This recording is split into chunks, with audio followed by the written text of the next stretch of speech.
이번 이야기는 여종과 선비에 대한 이야기입니다.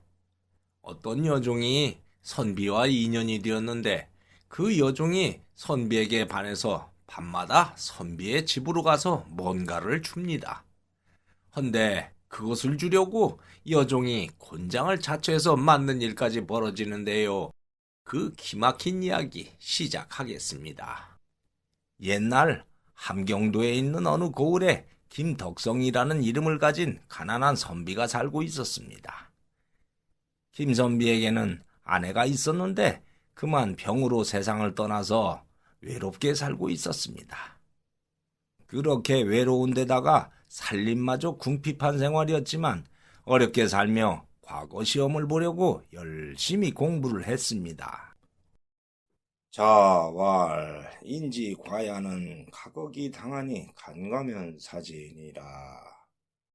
어느 날 김선비가 나물이라도 캐서 허기를 채우려고 길을 나섰는데 저쪽에 어떤 여종이 지게에 걸음을 잔뜩 지고 오다가 넘어져서 비명을 지르고 있는 것이 아닙니까? 그것을 본 김선비는 놀라서 달려갔습니다. 아니 이게 어찌 된 일이냐? 아, 걸음을 지고 오다가 그만 미끄러져서 넘어졌어요. 아이고, 다리야. 헌데 김선비가 여종의 얼굴을 보니 코는 들창고요, 볼에는 주근깨가 덕지덕지 있으니 세상에 이렇게 안 생긴 얼굴도 있나 하는 생각이 들었습니다. 하지만 사람이 다쳤으니 살펴보는 게 우선이었죠. 발목을 뼈나 보구나. 어디 보자. 그러면서 김선비는 여종의 버선을 벗기고 발목을 주물러 주었습니다. 헌데 그래도 좋아지지 않자 여종을 업고 가야 했습니다. 안 되겠다. 집에 가서 치료해야겠다. 업혀라. 예? 여종은 김선비가 업히라고 하자 깜짝 놀랐습니다. 그도 그럴 것이 여종은 천한 노비 신분인데 지체 높은 양반이 업이라고 하니 놀랄 수밖에 없었지요. 나리, 소녀는 천한 종인데 어찌... 사람이 아픈데 그런 거 따질 상황이냐? 어서 업이라니까. 그럼... 여종은 조심스럽게 김선비의 독촉에 슬며시 등에 업혔고 김선비는 서둘러서 고을로 갔습니다. 여종은 김선비와 같은 고을의 김진사 댁에 딸린 종으로 이름은 순덕이었습니다. 순덕이는 부모가 일찍 돌아가시고 형제 하나 없는 고아였는데 평생 힘들게 허드렛 일을 하면서 살아서 서럽고 외로웠습니다.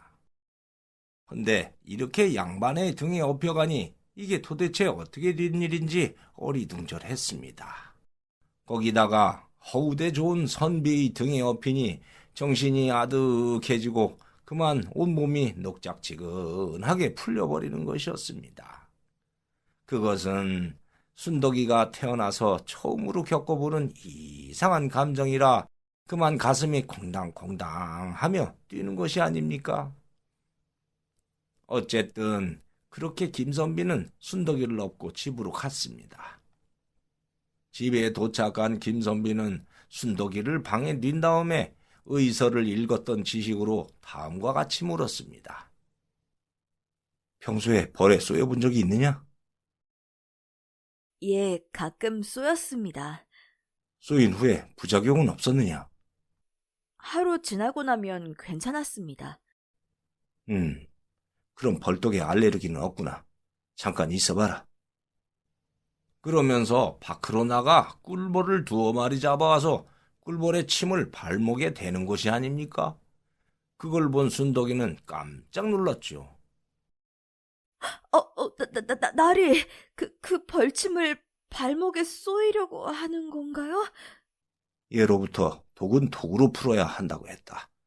벌독에는 페니실린의 1000배나 되는 소염작용이 있고 진정 효과도 있어서 삔대에는 아주 효과가 좋단다. 벌침에 쏘이면 잠깐 따끔하겠지만 조금 있으면 좋아질 게다. 그러면서 벌침을 놓아주며 치료를 해주었습니다. 그래서 그랬을까요? 저녁 때가 되자 순덕이가 약간 절룩이기는 했어도 걸을 수 있을 정도로 좋아졌습니다. 나으리, 이제 걸을 수 있을 것 같아요. 다행이구나. 헌데 이 은혜를 갖고 싶어도 소희는 천한 종이라 들을 게 없사온데 이 일을 어쩌죠? 내가 너에게 뭘 바라고 한 일이 아니니 마음 쓰지 않아도 된다. 헌데 나리께서 산에 가셨던 것은 용무가 있어서일 텐데 소인 때문에 이를 보지 못하게 된 듯하여 송구하옵니다. 나물이라도 캐볼까 하고 가던 길이니 마음 쓸 것 없다. 내일 다시 가서 캐면 될 것이야. 순덕이는 그 말에 그만 마음이 짠해져 왔습니다.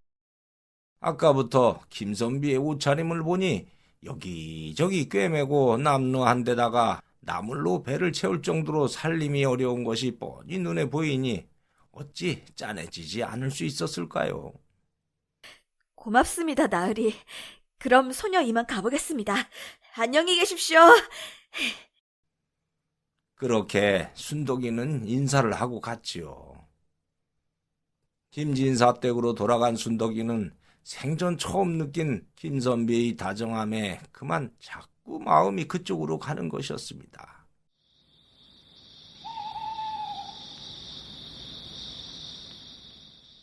물론 천한 종의 신분으로 감히 그런 마음을 갖는 것은 죄를 짓는 것이긴 했지만은 마음은 현실과 달랐습니다.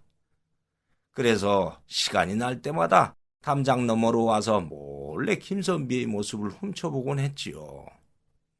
그러던 어느 날 밤 김선비가 방에 앉아서 책을 읽고 있는데 순덕이가 소쿠리를 들고 마당으로 살금살금 들어왔습니다. 그리고 마루에 소쿠리를 살며시 내려놓고 가다가 그만 나뭇가지를 밟아버렸고 가지가 부러지는 소리가 났습니다. 김선비는 그 소리를 듣고 문을 열고 나왔지요. 걔 누구냐? 그러자 그만 들켜버린 순덕이는 어쩔 줄 몰라야 했습니다. 나으리! 아니, 너는? 순덕이를 본 김선비는 소쿠리를 덮은 헝겊을 들어봤습니다. 그런데 거기에는 각종 나물과 밥, 그리고 닭고기가 몇 점 있는 게 아닙니까? 아니, 이게 어찌 된 것이냐? 오늘 한식날이라 주인 나리댁에서 음식을 많이 했는데 남은 것을 드시라고 갖고 왔습니다. 너 혹시 나에게 연정을 품었느냐? 당치도 않구나. 내가 너의 다리를 낫게 해준 것은 사람이 할 도리를 했을 뿐이다.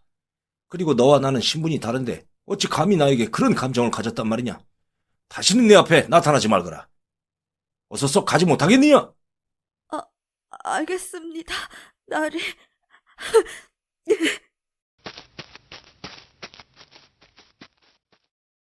그렇게 김선비의 호통에 순덕이는 눈물을 훔치며 갔습니다. 그러던 어느 날 산 너머 고을에 정대인이라는 부자에게서 사람이 와서 부탁을 하는 것이 있었습니다. 김선비는 가난했지만 가끔 돈벌이를 했는데 그건 대필이었습니다.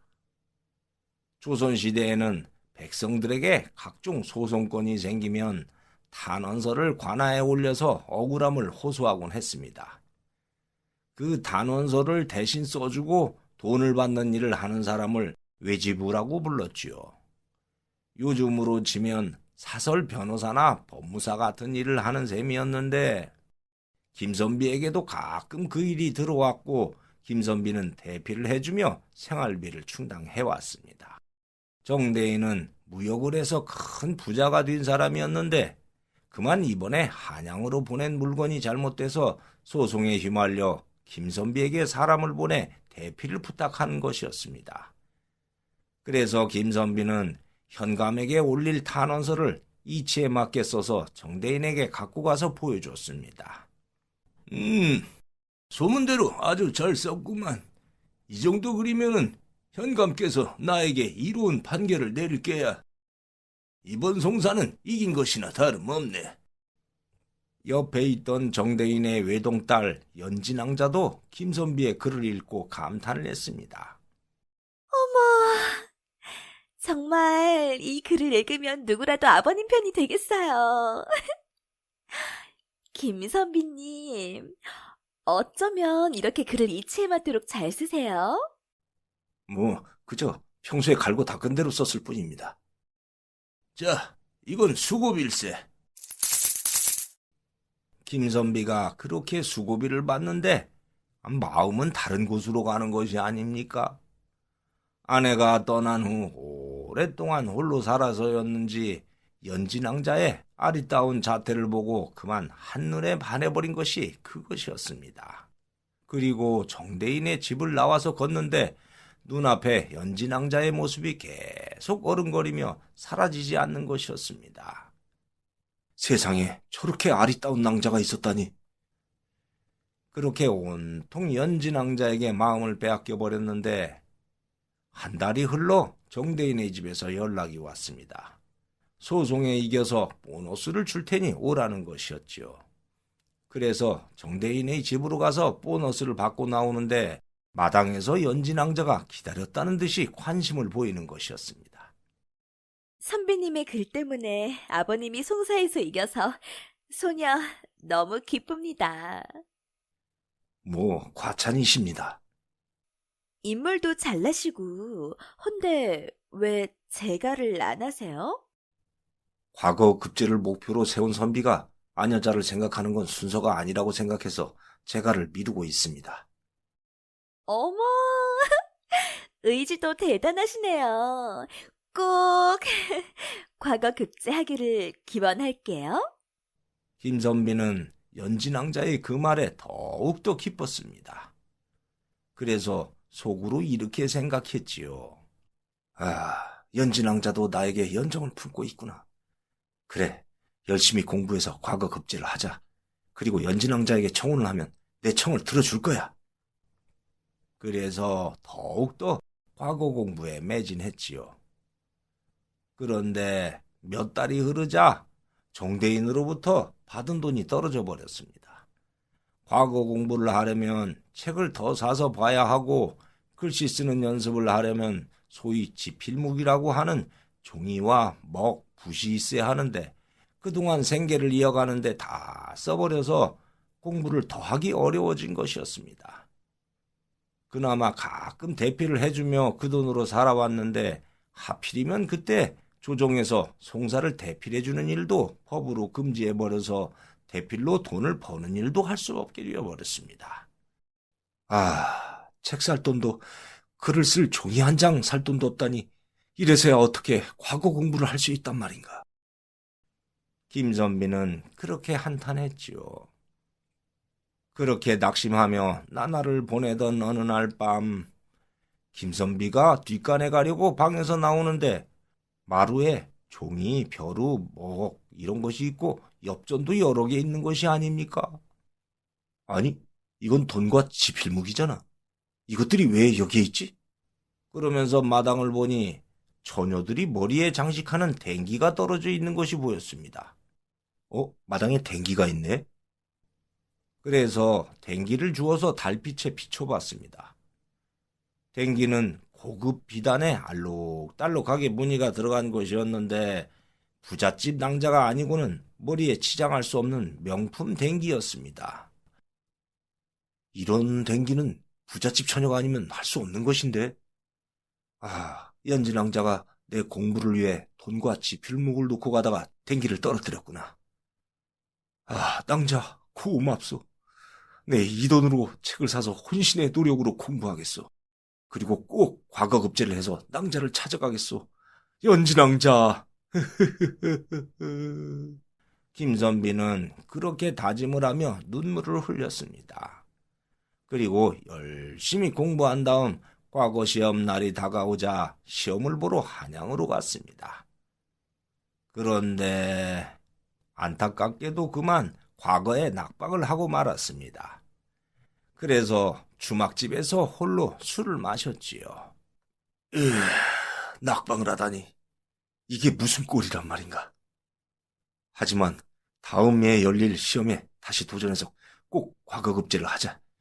연진왕자가 내 소식을 기다리고 있을 테니 찾아가서 나의 결의를 보여주고 다음 과거 시험이 시행되는 3년만 더 기다려달라고 하자.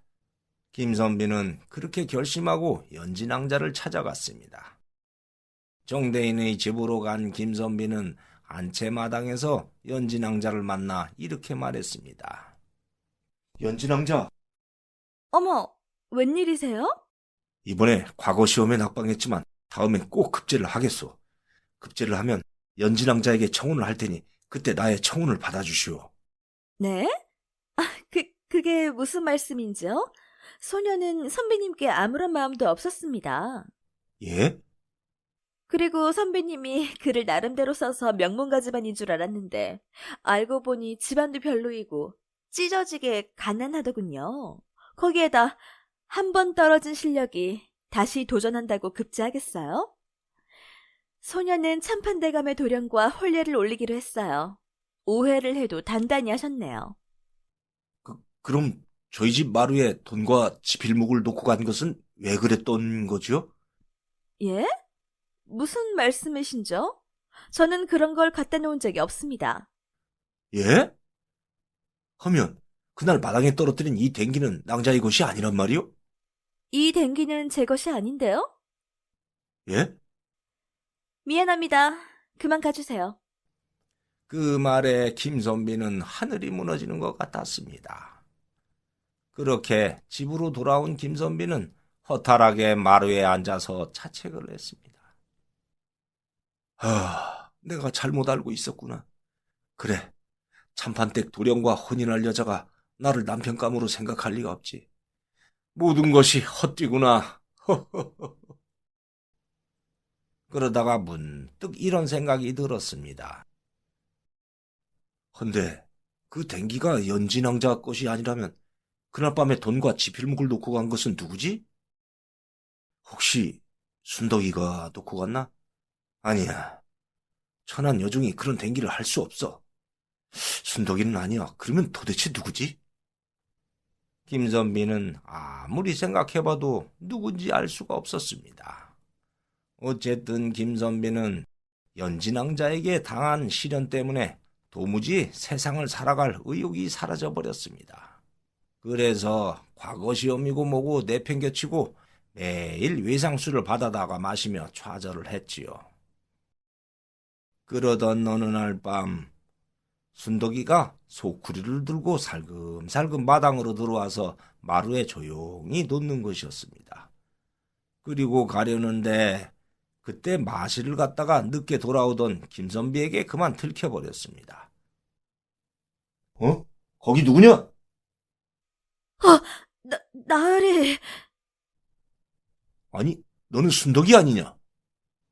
그러면서 김선비가 소쿠리를 덮은 천을 들어보니 거기에 엽전과 지필묵이 있는 것이었습니다.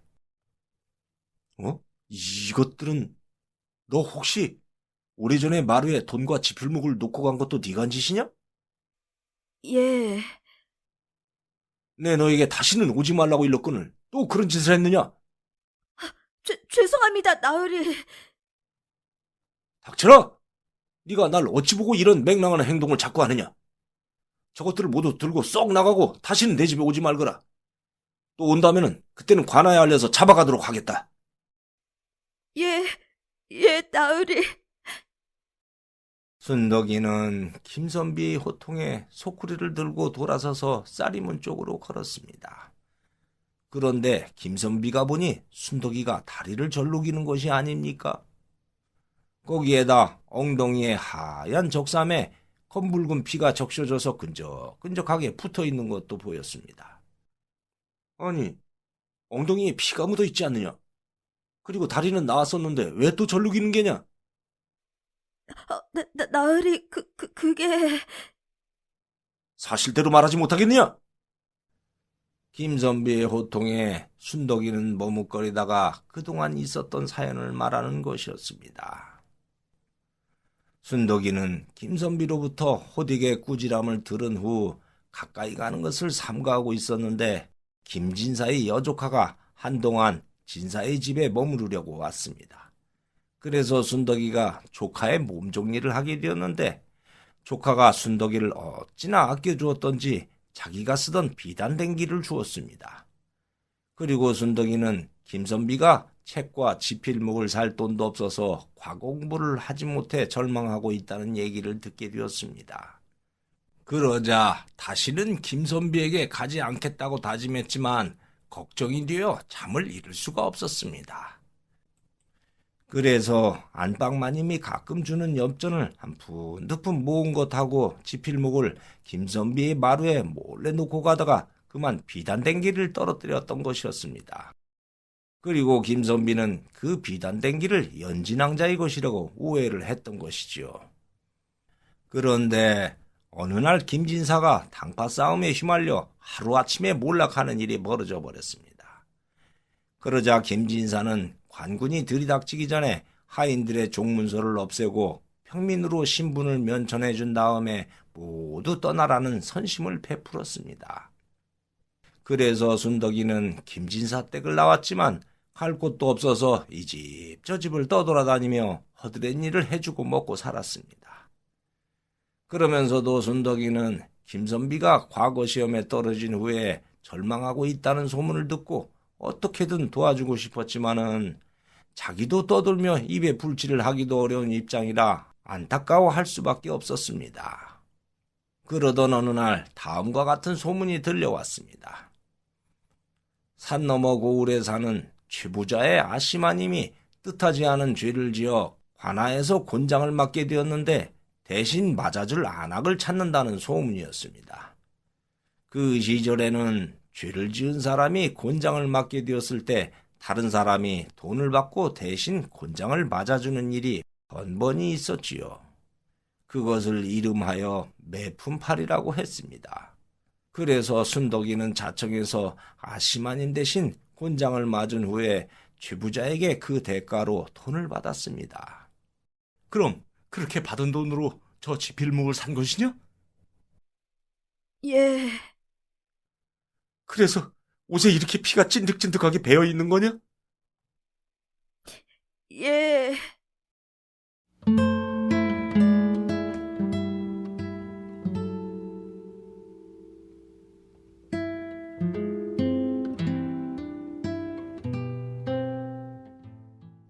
순덕이의 말을 다 들은 김선비는 기가 막혔습니다. 순덕이의 얼굴이 천하에 못생긴 데다가 비천한 여종이라 눈길 한번 주지 않았지만 자기에게 먹을 것과 지필목을 마련해 주기 위해서 곤장을 맞은 그 정성에 그만 김선비는 뜨거운 눈물이 흘러내렸습니다. 세상에, 날 위해서 이렇게 곤장을 맞았단 말이냐? 이 어리석은 사람아.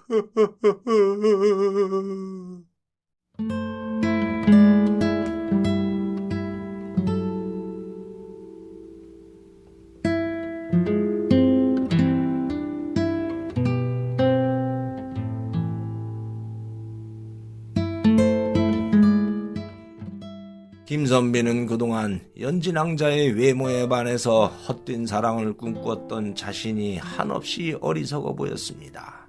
그리고 순덕이의 못생긴 외모와 천한 신분 때문에 매몰차게 대했던 것에 한없는 후회가 밀려왔습니다.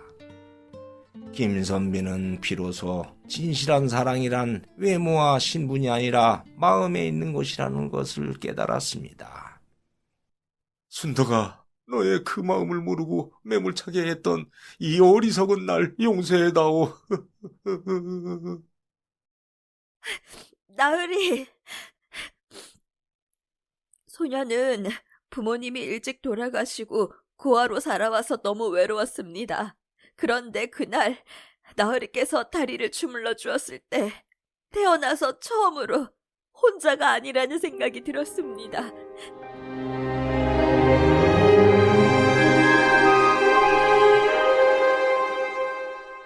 더구나 양반이 천한 종을 업어주다니요.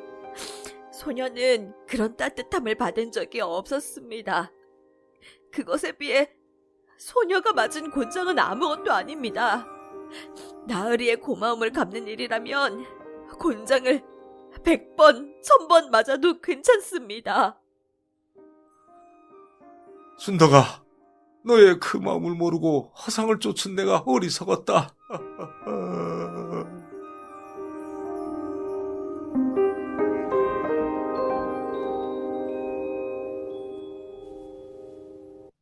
그리고 김선비는 순덕이를 방으로 데려가 짓눌러진 곳을 쓰다듬어주고 약초를 구해 정성껏 치료해 주었습니다. 그리고 그날부터 두 사람은 김선비의 집에 함께 살며 사랑이 익어갔는데 때마침 조정 대신들의 상소로 대필해주는 일이 허락되었고 김선비는 다시 대필을 하며 생기는 돈으로 한숨을 돌렸습니다.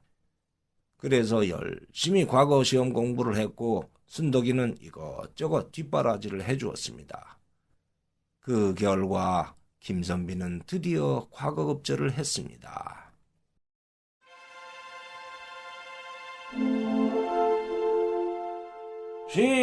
물러가라. 순덕아, 너의 정성으로 내가 과거급제를 했다. 나으리! 정말 축하드리옵니다. 그렇게 두 사람은 손을 맞잡았지요. 그런데 김선비는 순덕이와 혼례를 올리고 싶었으나 그 시대에는 양반이 여종을 부인으로 하는 것은 있을 수 없는 것이 법도인지라 고민에 빠졌습니다. 순덕아, 우리가 서로 사랑하는데 양반의 법도 때문에 부부가 되지 못하다니 이것을 어찌하면 좋단 말이냐? 아니옵니다.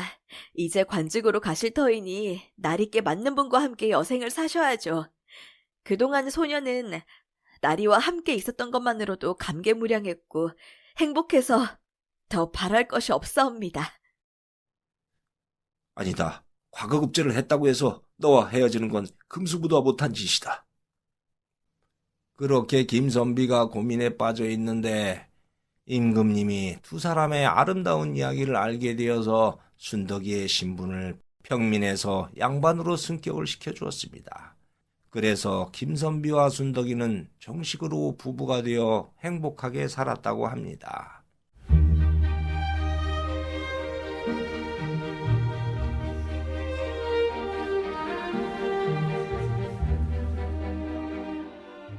지금도 함경도 풍산 지방에 있는 어느 고을에는 두 사람의 사랑이 이루어진 전설이 내려오고 있는데 그 고을 이름은 매품골이라고 불리우고 있습니다. 매품골은 매를 품으로 대신 맞아서 이루어진 사랑이라는 뜻으로 그렇게 이름 지어졌다고 합니다. 지금까지 이 이야기를 하다 보니 진정한 사랑이란 과연 무엇인가 하는 생각이 듭니다. 오래오래 가며 변치 않는 진정한 사랑이란 외모나 경제적인 것보다는 상대의 마음을 사랑하고 존중해주는 내면에서 나오는 사랑이 진짜 사랑이 아닌가 합니다. 이번 이야기 여기에서 마치겠습니다. 감사합니다. 구독과 좋아요를 누르면 다음에 영상이 새로 만들어졌을 때 먼저 보실 수 있습니다.